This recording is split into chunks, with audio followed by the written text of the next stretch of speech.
El mensajero al zar, en esta oportunidad, un hermano de la patria grande, Roy López, que es Loy López Rivas, que es ingeniero geólogo, un hermano venezolano. ¿Cómo andas, Roy? Saludos, hermano, ¿cómo estás? Gracias por la invitación y bueno, por juntarnos para hablar un poquito de lo que está pasando, ¿no? En nuestro continente. Así es. Por eso, como acá es un canal de geopolítica, digamos, me parece que siempre hay que buscar una mirada amplia en el sentido de mirarnos como nosotros, como latinoamericanos, como sudamericanos, qué nos está ocurriendo, ¿no? Y quería básicamente entrar en la crisis de Perú y que me cuente cómo los está viendo vos, qué pasa en Perú y qué, como venezolano, cómo lo estás viendo. Bueno, el caso Perú nos llama mucho la atención, sobre todo a los venezolanos, ¿no? Lo que hemos vivido, lo que vivimos en el año 2002 en Venezuela. Recordar un poco, en el año 2002 se hizo un golpe de Estado contra nuestro presidente legítimo, comandante supremo Hugo Chávez, eh, 11 de abril del año 2002, en el que se simuló, en conjunto con, organizado y ordenado por la Embajada de los Estados Unidos, en conjunto con alto mando militar, eh, pues bueno, una insurrección militar, una supuesta matanza creada en televisión, donde sí hubo matanza, francotiradores que salieron del país inmediatamente, que metieron preso a nuestro comandante Chávez, fueron sacados. Nadie sabe quiénes fueron esos francotiradores. Lo que sí sabemos es quiénes fueron los autores intelectuales y algunos de ellos todavía están presos. Otros están libres, viviendo en los Estados Unidos, ¿no? Eh, el presidente del Perú, el presidente legítimo, está preso. Le van a abrir le pusieron un procedimiento de una prisión preventiva de 18 meses. Esto porque lo acusaron a él de intentar hacer un golpe de Estado. Pero lo que venía contra él era realmente esto, era un golpe de Estado, porque ya se sabía que el Congreso peruano iba a sesionar y lo iba a declarar como vacante el cargo de la presidencia, ¿no? Ujú. Cosa que ocurrió en Venezuela otra vez en el año 2019, cuando al presidente Nicolás Maduro, la Asamblea Nacional en manos de la oposición, lo declara vacante el cargo y Estados Unidos monta un gobierno paralelo, que es el que liderizó en su momento Juan Guaidó y que hoy en día pues está en la nada, no es nadie, no es nadie que ni siquiera que incide en la política nacional, pero supuso un robo inmenso a la nación venezolana. Ahora, el caso Perú, el presidente pues en vista de esto que se venía, pues dentro de sus responsabilidades constitucionales está la de disolver el Congreso. Y él hizo un llamado a disolver el Congreso como bien tenía que hacerlo. Ujú. El Congreso, recordemos que el Congreso peruano tiene cerca del 96% de desaprobación ante el pueblo peruano. 96, porque es probablemente la institución menos querida por el Perú. Por eso vemos que en las protestas que se han suscitado a partir de la detención de Pedro Castillo, que no son solo protestas para pedir la restitución del presidente Pedro Castillo, van más allá porque creo que está saliendo gente que no ni siquiera votaron por él. Está Claro. saliendo gente a decir cierren el Congreso ya. El Congreso ha sido el culpable de que hayan habido 6 presidentes en los últimos 6 años en Perú. Es la democracia más inestable de la región y es lamentable que un proceso popular que, como dijo el presidente Petro, por ser un maestro de escuela de rural, pues se dejó, digamos, apabullar por las oligarquías y vemos que, pues bueno, están haciendo con él cosas que no han debido hacerse, que son inconstitucionales y que el presidente está ilegalmente detenido.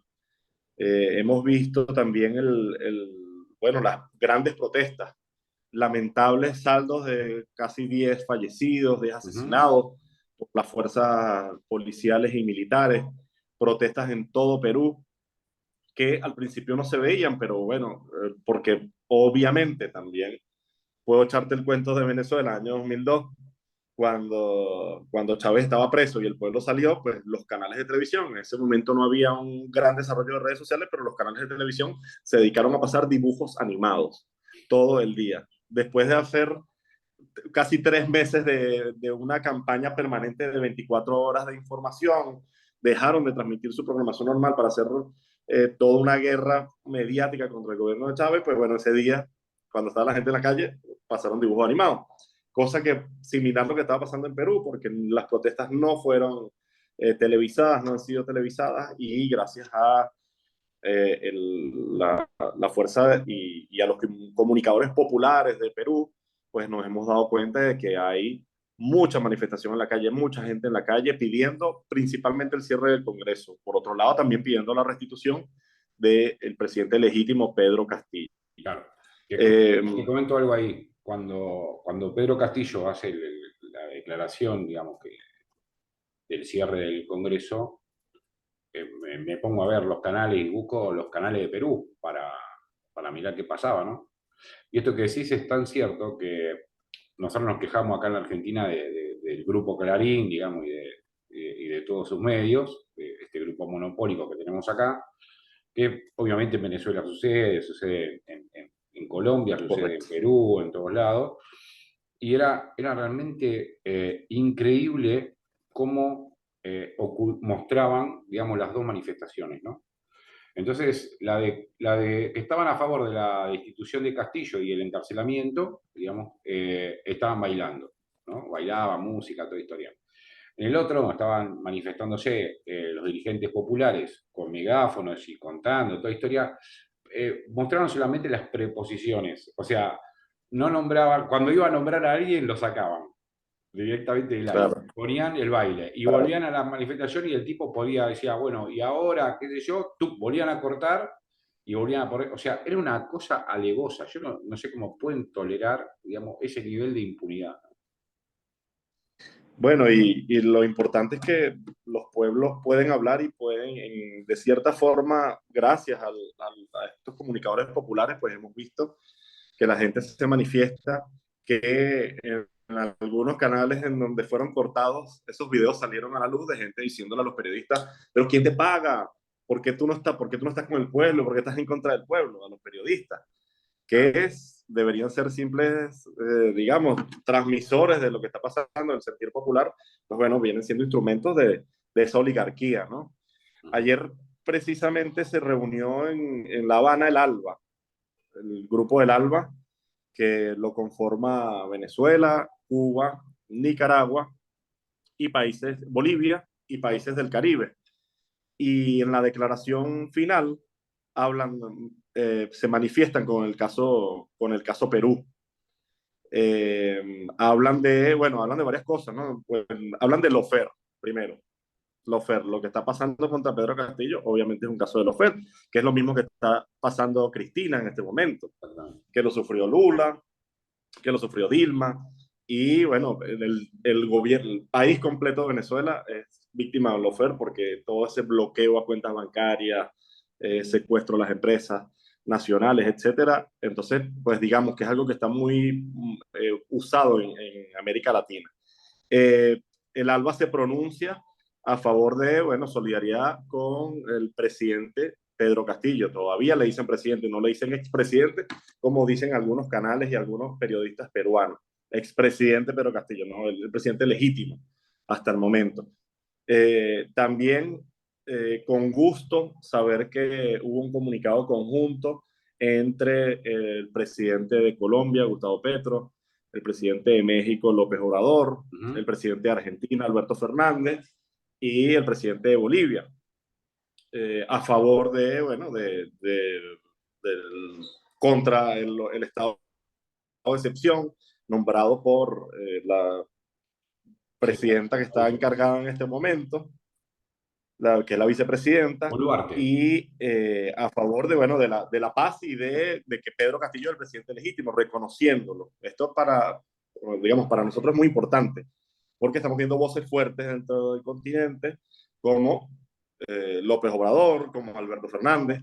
En este comunicado el presidente Boric no quiso firmar, fue invitado a firmar y hoy salió una noticia temprano, la leí muy temprano, que él se negó a firmar este apoyo. Entiendo que estará apoyando el golpe de Estado, porque no hay que decirlo de otra forma, esto es un golpe de Estado contra un presidente legítimamente electo, cosa que no podemos permitir. Ya eh, lo vuelvo a repetir, lo vimos en Venezuela, pero también lo vivió Bolivia hace poco. Sí. Pedro Castillo trató, lamentablemente, de buscar una mediación con la OEA, pero parece que cada vez que invitan a este nefasto personaje de la OEA, Luis Almagro, pues las Almagro. cosas se complican y se ponen muy feas, se Sí. ponen muy feas. Cada vez que lo invitás a los 15 días, Le pasó a Evo también, le pasó a Evo. cada vez que lo invitás a los 15 días tenés un golpe de Estado. No, no, no, es terrible, es terrible. Por eso Fidel le llamaba a la OEA al Ministerio de las Colonias, ¿no? Porque aparte tiene sede en Washington, Claro. la Organización de Estados Americanos. Y probablemente Luis Almagro haya sido el mejor secretario general de la OEA de la historia, para los fines de la OEA, ¿no? Ujú. La fines de la OEA de ser el Ministerio de las Colonias, o sea, ser una figura que representa los intereses del imperialismo norteamericano en la región. Tipo que nos ha atacado horrible a Venezuela y que bueno, que hizo su trabajo en Bolivia. Después de que Evo lo invitó, pues inmediatamente el primero que se pronunció, aparte de una forma muy irresponsable, ¿no? Sobre ciertas irregularidades, casi que ilegitimando la elección de Evo, en la que salió ganador, pues causó un golpe de Estado. Por suerte la lucha se mantuvo y la institucionalidad se preservó. Perfecto. Hoy la que tomó su lugar, Janine Áñez, está presa en una cárcel boliviana y pues bueno, si llegara a ocurrir lo que ocurrió en Bolivia, pues bueno, esta Dina Boluarte debería terminar en lo mismo, porque hizo lo mismo, pues tomó el poder, se juramenta, nombra ministros y implementa un estado de excepción, un estado de emergencia nacional en el que la vida pues, de los peruanos pues, en este momento no vale nada. Puede ser asesinado por cualquier eh, cuerpo de seguridad sin ninguna culpa, ¿no? Ahora, sin ninguna pena para ellos. ahora, qué problema, ¿no? Porque, o sea, se da un declara el cierre del Congreso sin tener a favor, digamos, ni las Fuerzas Armadas ni la Policía Nacional. Recuerdo eh, cuando asumió hace un año y pico atrás, un año y medio atrás más o menos, 17 meses, su programa político de Castillo era muy ambicioso, digamos, prácticamente se proponía una refundación institucional de Perú, digamos, con la reforma constitucional y después esto que estás contando no, vos, ¿no? Esto acá se materializa a través de una palabra que se llama lawfare o guerra jurídica. Acá empezaron a cambiar también, ya no lo llaman más ni lawfare ni nada, sino que es la mafia lisa y llana. La mafia, Sí, correcto. lo renombró la autoridad Cristina como diciendo, bueno, no es una palabra norteamericana, Es y verdad. no se entiende muy bien, qué sé yo, y bueno, y le puso otro nombre, ¿no? Que es la mafia y el partido judicial. Ahora, el programa era muy ambicioso, ¿no? Y las élites limeñas y el poder fáctico, digamos, de Perú, como fueron, llevándolo a estar defendiéndose constantemente, ¿no? Y debilitándolo constantemente con esto que decís vos, ¿no? Un Congreso adverso, los medios de comunicación adversos, una persecución judicial, obligándolo y debilitándolo y además incorporando a su gabinete a sectores que realmente no lo han votado, como es los partidos de derecha, y esto ha minado también su base electoral. Por eso me llama la atención lo que decís, ¿no? Que las protestas no solo incluyen a los que lo votaron, sino a otras, o sea, en realidad está interpelando al pueblo peruano, ¿no? Que ni siquiera lo votó, porque este es el tema, ¿no? Mientras tanto, Perú sigue una sangría de sus recursos como si nada hubiera pasado, ¿no? Sí, sí, sí, la verdad que es muy lamentable. Y parte también de las peticiones que he visto en las protestas es el llamamiento, ¿no? Una, la liberación de Pedro Castillo, y otro es el llamamiento, el llamado a una Asamblea Nacional Constituyente. Asamblea Nacional Constituyente que relegitime todos los poderes, que redacte una nueva constitución, porque es que las constituciones tienen que adaptarse a los nuevos tiempos. Estamos en un momento en donde las grandes fuerzas del mundo se oponen y se enfrentan abiertamente. Ya no hay un solo poderío del norte establecido, preestablecido después de la Segunda Guerra Mundial y el fin de la Guerra Fría. Ujú. Ya en la mayoría de los países del mundo votaron en la mañana de hoy en la Asamblea General de la ONU, o anoche, perdón, en la Asamblea General de la ONU, por el llamamiento a un nuevo orden mundial económico. 123 países. Y yo estoy seguro que esto va a crecer. Estos 123 países el año que viene en esta nueva votación van a ser 130, 140, 150. Obviamente los que votan en contra, pues son los que se han beneficiado y los que se benefician permanentemente de las crisis del capitalismo global.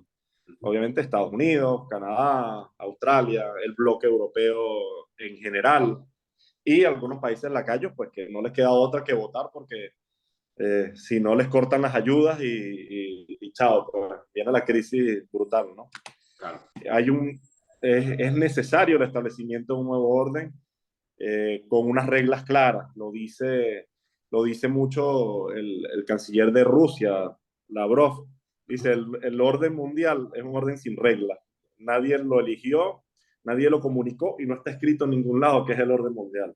Pero simplemente es la imposición de la hegemonía europea, Estados Unidos sobre Europa y Europa sobre el resto del planeta, ¿no? Sí, Y vamos un camino de nuestro continente tiene que dar la lucha, ¿no? Es un continente de lucha, es un continente libertario, nació o sea, nuestras repúblicas nacen de una lucha contra el imperio más grande del mundo en la historia, hace solo 200 años, una historia relativamente reciente. Y creo que es un continente que está dando la lucha, donde la izquierda está ganando, unas izquierdas más izquierdas que otras, otras más hacia el centro, pero en sí eso es un reclamo popular a, y una protesta popular ante una hegemonía neoliberal y capitalista que obviamente nos toma como simplemente lugares donde pueden extraer y dejarnos pobreza y represión. Entonces, hay que seguir de cerca todo lo que está pasando en Perú porque, digamos, esto parece que pique y se extiende, las protestas continúan, no han parado. La, desde muchos pueblos del Perú están marchando hacia Lima en este momento y van caminando. Son miles y miles de personas que están llegando y que quieren llegar a Lima para tomar el Congreso y pedir la destitución, bueno, o llamar unas nuevas elecciones, ¿no? Claro. Entiendo que deben ser unas elecciones generales porque no puedes hacer unas elecciones con el mismo Congreso, además, ¿no? Claro. Que está Bueno, tan eso deslegitimado. está aconteciendo, así que vamos a seguirlo de cerca porque me interesa, porque me parece que Argentina también está en la misma senda, digamos, de inestabilidad política y están buscando la estabilidad económica, donde la inestabilidad política sea funcional a lo económico, digamos, o sea, se despegue totalmente, digamos, la clase política, porque obviamente el modelo es de crisis constante, entonces me parece que ahí estaría cerrando. Ya que te tengo, te voy a aprovechar. ¿Cómo está Venezuela? Bueno, Venezuela, digamos, pasando, después de haber pasado unos años muy terribles, podemos decir 19, 2020, eh, tuvimos tantos problemas que cuando dice un gran amigo, el padre Numa Molina, que es periodista, comunicador y el padre muy cercano al presidente Nicolás, dice, cuando llegó la pandemia a Venezuela, solo parecía una pandemia más porque aquí la sufrimos muy fuerte, una migración venezolana brutal en todo el continente, producto pues obviamente de un bloqueo inhumano, asesino, genocida contra el gobierno y contra el pueblo venezolano. Se sabe que las sanciones y que los bloqueos no tumban gobierno. Es probablemente tal vez un reacomodo económico de allá arriba, porque, bueno, ellos generan de alguna forma mucho malestar, pero a la vez siguen recibiendo productos que salen de aquí por terceras vías. Entonces, el petróleo le toca venderlo a Venezuela más barato, producto de las sanciones. Ellos lo terminan comprando más barato. Es realmente una acción muy criminal. Pero eh, digamos, producto de, también del inicio de la operación especial militar Rusia en Ucrania y la necesidad energética tan grande en Europa y en los Estados Unidos, pues ha habido un acercamiento de parte de Europa, de parte de los Estados Unidos directamente, a pesar de que formalmente ellos no reconocen al gobierno del presidente Nicolás Maduro, pues se han reunido en Venezuela, altos funcionarios del gobierno, Ujú. públicamente. Blinken no estuvo. Hubo un encuentro con el presidente Blinken no, Macron. Blinken o Disculpa, Sullivan estuvo. ¿quién? Blinken o Sullivan fueron. No, Sullivan. Sullivan, sí. Blinken no, todavía no se ha reunido. Igual. Pero bueno, digamos que cierto nivel de altos funcionarios han estado, digamos, en este proceso, inclusive haciendo algunos acuerdos en materia petrolera, otros acuerdos humanitarios, liberación de venezolanos que estaban presos en los Estados Unidos, así también estadounidenses presos en Venezuela han ido saliendo para allá. Todavía tenemos un preso político venezolano en los Estados Unidos, su nombre es Alex Saab, que es un Ujú. diplomático venezolano que fue secuestrado hace más de 2 años y por el que el gobierno de Venezuela ha pedido su libertad y lo ha puesto como condición también para el avance de las negociaciones. Pero digamos que las condiciones han mejorado. Ayer habló la vicepresidenta ejecutiva en la Asamblea Nacional diciendo que, bueno, el crecimiento en los últimos 4 trimestres ha sido de 2 dígitos, o sea, al menos 10% de crecimiento económico. Pues obviamente venimos de un punto de inflexión muy, pero muy bajo, de casi producción cero petrolera, producción cero en gasolinas, alimentos, etcétera. Pero digamos con mucha fe de que, digamos, si continúan estas condiciones, vamos pues a salir y Venezuela, digamos, tiene, al ser un centro de producción energética tan grande, de producción de petróleo, pues rápidamente puede salir del foso en el que está. Lo que pedimos es fin de las sanciones económicas, fin de las agresiones económicas, fin de la persecución a los dirigentes revolucionarios, a los dirigentes del gobierno venezolano, a sus familiares también, porque a la vez, esas persecuciones no son solo contra ellos, son contra todos los venezolanos. Claro. Y esperamos que, digamos, el año 2023 sea mejor que el año 2022, que ya de por sí fue bueno, fue muy bueno. No voy a decir que fue el mejor año de todos estos, pero digamos que digamos, se ve una esperanza, se crea una esperanza y hay mejores condiciones en este momento. Lograron controlar un poco la inflación, el país está Sí, creciendo, entran dólares, se correcto, vuelve a producir. correcto. Algo dijiste que me pareció muy interesante, ¿no? Que las sanciones no voltean gobierno, ¿no? Al contrario, creo que afianzan el SAR nacional, sobre todo, en un trabajo que Chávez vino haciendo hace mucho tiempo también con el tema de la revolución Claro. y de pararse la identidad del venezolano, ¿no? O sea, no el nacionalismo bobo, sino desde una identidad como pueblo, de que se quiere liberar, de un pueblo oprimido, y eso genera, digamos, las sanciones lo que genera, al contrario, amalgama más ese SAR nacional, ¿no? Lo mismo le está Así mismo. pasando a Rusia, digamos, con las sanciones. O sea, generan todo el efecto contrario que quieren generar, porque en realidad la pasas mal todo, pero ¿qué pasa? El enemigo está recontra claro. Así es. Así Entonces, es. Y Venezuela ya había sufrido sanciones de los Estados Unidos hace 100 años. Hace 114 años, año 1908, hubo un bloqueo contra Venezuela y sanciones.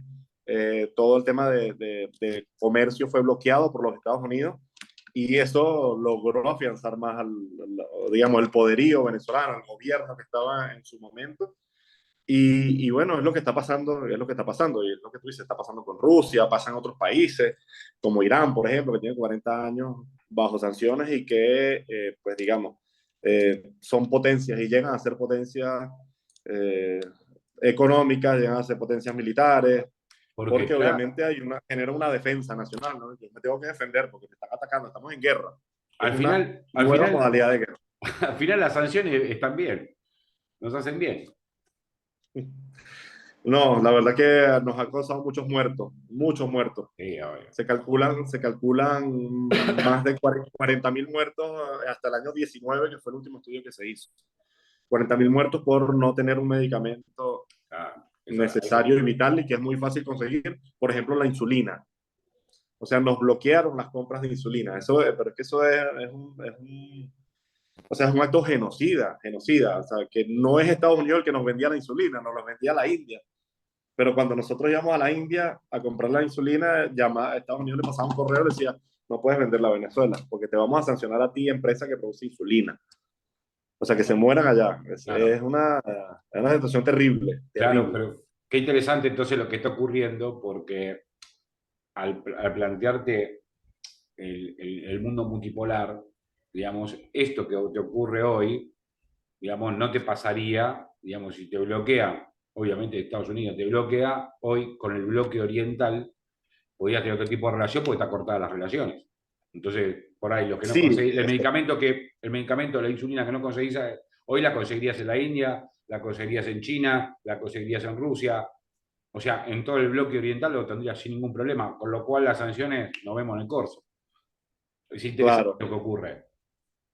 Sí, sí, sí, por supuesto, que el levantamiento de un nuevo bloque y la concepción de un mundo, como decía el comandante Chávez, eh, pluripolar y multicéntrico, está vigente y se está construyendo en este momento.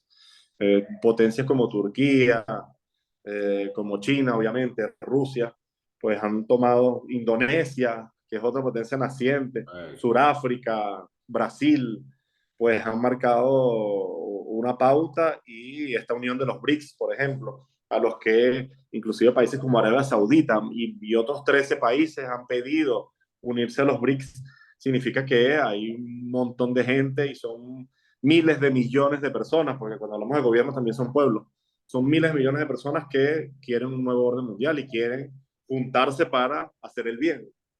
Al final no es para hacer el mal, ¿no? Obvio, obvio. Roy, la verdad, impecable. Te voy a volver a molestar porque ahora que nos conocemos, lo Gracias. recuerdo que síganlo en Twitter, es @Roy López Rivas. Roy López Rivas. Roy López Exactamente, Rivas. es geólogo ingeniero, además es comunicador popular, así que el otro día mirando así, estaba en Twitter y miraba los videos que estabas publicando, síganlo porque estaba publicando los videos justamente de las manifestaciones que no salen en los medios, de la crisis en Perú, de las Correcto. movilizaciones peruanas, y lo empiezo a seguir y digo, che, qué interesante esto, y digo, me voy a tratar de contactar para poder sacarlo, porque la verdad que es muy difícil comunicar hoy a través de los medios hegemónicos, ¿no? Entonces tenemos que ir desde abajo, de los pueblos, de los compañeros, de los hermanos latinoamericanos, ir armando, digamos, nuestra propia identidad, porque lo que viene son bloques regionales y nosotros pareciera ser que los Estados Unidos nos ha asignado para las próximas décadas, a través del endeudamiento, a través de las sanciones, a través de los golpes de Estado,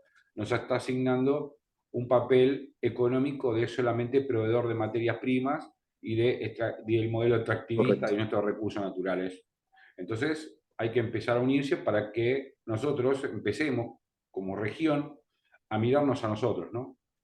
Y cumplir ese sueño de la patria grande Así es. que tenían tanto Néstor como Chávez, como Lula en su momento, y bueno, y además es un viejo sueño, digamos, de nuestros pueblos, ¿no? Y como San Martín y Bolívar. Exactamente, ahí va. Así que, Roy, te agradezco Y mucho y bueno, te voy a volver a molestar más adelante, seguramente en gracias. algún tema. Espero bueno, que sean para buenas noticias, ¿no? Claro que sí. Nada, saludos y muchas gracias. Y bueno, esperando la victoria de Argentina el domingo. Eso le va a dar una alegría Yo, a todo el pueblo argentino, pero yo creo que los pueblos del mundo. Argentina es un sentimiento eh, mundial. estoy tranquilo para el partido. La verdad que es una selección que te inspira confianza. Puede ganar, puede perder, pero sabés que va a jugar tranqui y la verdad que no me pone nervioso. Eso a mí me, me tranquiliza, digamos, a la hora de mirar el partido. Pero bueno amigo, te mando un fuerte Bueno, abrazo, un gusto conocerte y hasta la hablamos victoria. pronto, dale. Gracias, hermano. Cuídate, Saludos. cuídate. Chau, chau.